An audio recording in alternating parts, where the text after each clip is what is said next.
अस्सलाम वालेकुम। उम्मीद है आप सब खैरियत से होंगे। ओके जी, तो आज हम पढ़ने लगे हैं modelling with higher order differential equations which are linear.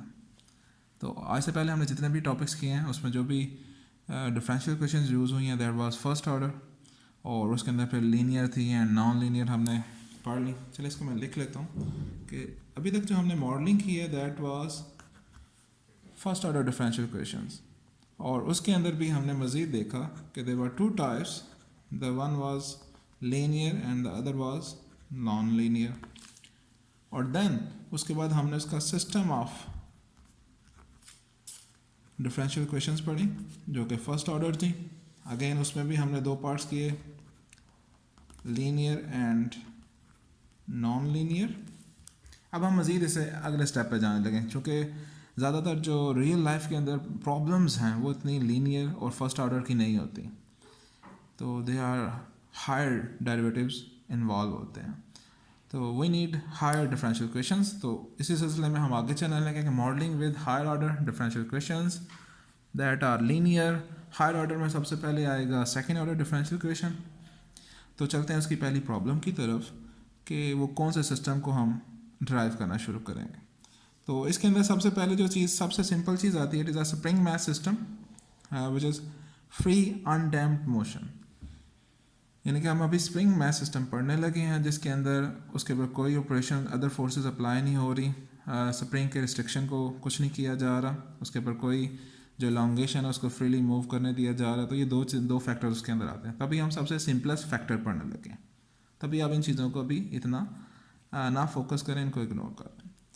तो स्प्रिंग मैथ सिस्टम ये है कि अक्सर आपने अगर कभी एफएससी जो इंटर में आप पढ़ते हैं तो उसके अंदर आप स्प्रिंग मैथ सिस्टम पढ़ते हैं कि एक स्प्रिंग है, उसके साथ कोई ब्लॉक अटैच कर दिया जाता है जिसकी वजह से उसके अंदर थोड़ी सी मूवमेंट और वो अप एंड डाउन थोड़ा सा मूव करना शुरू कर देता है। तो चलते हैं उसकी प्रॉब्लम की तरफ। लेकिन स्प्रिंग मैथ सिस्टम को समझने के लिए अगर तो जिन लोगों ने पढ़ा हुआ है फ़ाइन, जिन लोगों ने नहीं पढ़ा हुआ तो हमेशा जब भी स्प्रिंग्स की बात होती है सबसे पहले हुक्स लॉ को पढ़ाया जाता है। तो बजाय कि हम डायरेक्ट ही उसकी मॉडलिंग शुरू कर दें, मेरे ख्याल से पहले अगर हम हुक्स लॉ पढ़ लें, उसको समझ लें, तो फिर इसकी मॉडलिंग बहुत ईजी हो जाएगी। तो चलते हैं पहले हुक्स लॉ की तरफ। आज हम थोड़ा सा एक नए स्टाइल से पढ़ रहे हैं कि मैंने चीज़ें पहले से लिखी हुई हैं ताकि जो लिखने में टाइम ज़ाया होता है उसको अवॉइड किया जा सके और आपको भी बेसिक चीज़ें साथ साथ समझ आ जाए।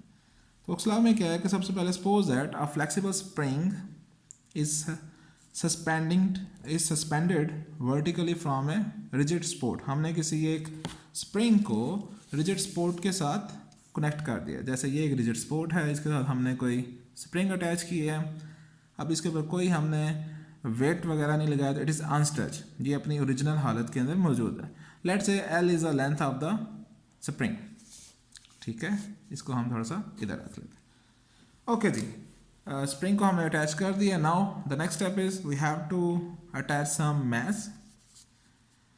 तो जब अटैच करने के बाद then a mass M is attach to its free end. That सी बात है, एक तो स्पोर्ट के साथ अटैच हो गया उसका एंड, सेकंड जो फ्री है उसके साथ हमने मैस को अटैच कर दिया।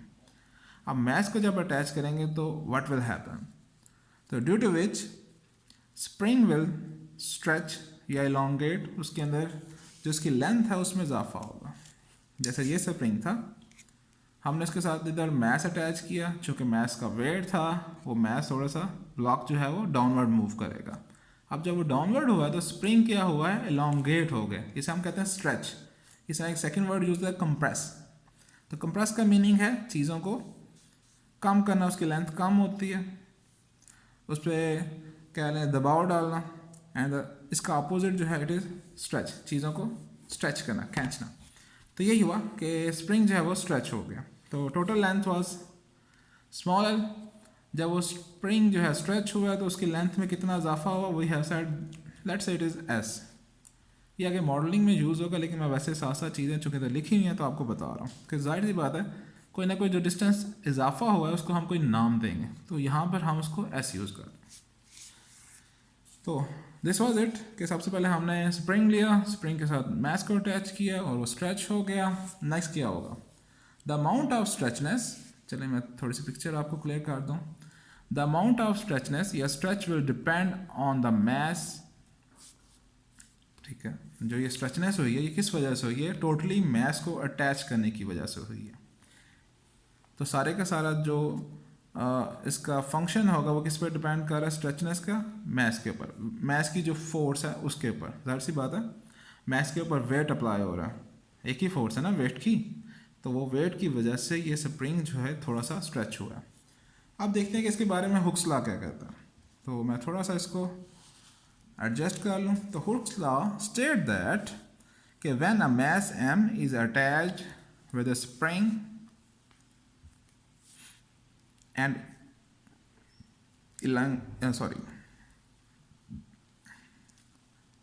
when a mass m is attached with a spring and elongated, then a spring itself apply a restoring force। यानी कि जब ये स्ट्रेच होगा तो स्प्रिंग में भी क्या होगा, एक रिस्टोरिंग फोर्स होगी। वो क्या करेगी restoring force, that will apply F restoring force F opposite to the direction of elongation, जो डायरेक्शन ऑफ इलोंगेशन है उसके ऑपोजिट होगी। फॉर एग्जांपल ये डाउनवर्ड हो रहा है तो रिस्टोरिंग फोर्स किस तरफ जाएगी, अपवर्ड। चलें ये एफ हम नाम दे लेते हैं, और आगे ये फोर्स होगी किसके बराबर, तो this force is directly proportional to the amount, I think थोड़ा सा ऊपर करना पड़ेगा, and this force is directly proportional to the amount of elongation, that is s। ये जो elongation जितना थोड़ा बहुत फासला उसने एक्स्ट्रा तय किया है, इजाफा हुआ है उसकी लेंथ में, इट इज़ कॉल्ड elongation। तो ये जो फोर्स है रिस्टोरिंग ये किसके डायरेक्टली प्रोपोर्शनल है, s के।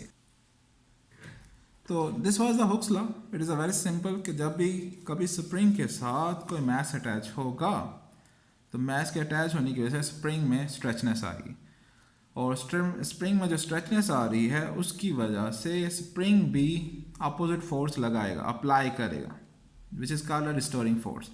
और ये रिस्टोरिंग फोर्स किसके डायरेक्टली प्रोपोर्शनल होगी, जो इलोंगेशन हुई है, जितना डिस्टेंस तय हुआ है उसके।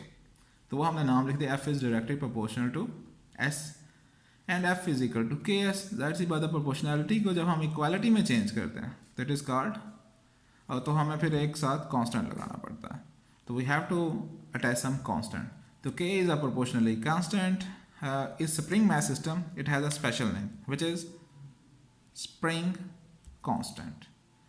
तो this is Hooke's law, hopefully आपको समझ आ गई होगी। आप थोड़ा सा इसकी एप्लीकेशन के बारे में बात तय करते हैं कि जो फिजिकल फिनोमिना है कि जब आप मास अटैच करते हो तो स्प्रिंग थोड़ा सा डाउनवर्ड मूव होता है, और डाउनवर्ड मूव होने के बाद अप एंड डाउन वो थोड़ा सा एक रेस्ट पोजीशन में आ जाता है। तो अगर ये स्टोरिंग फोर्स ना लगती तो फिर तो स्प्रिंग को डाउनवर्ड चलते जाना चाहिए था अनटिल के वो किसी जो ग्राउंड है उसको हिट ना कर जाए।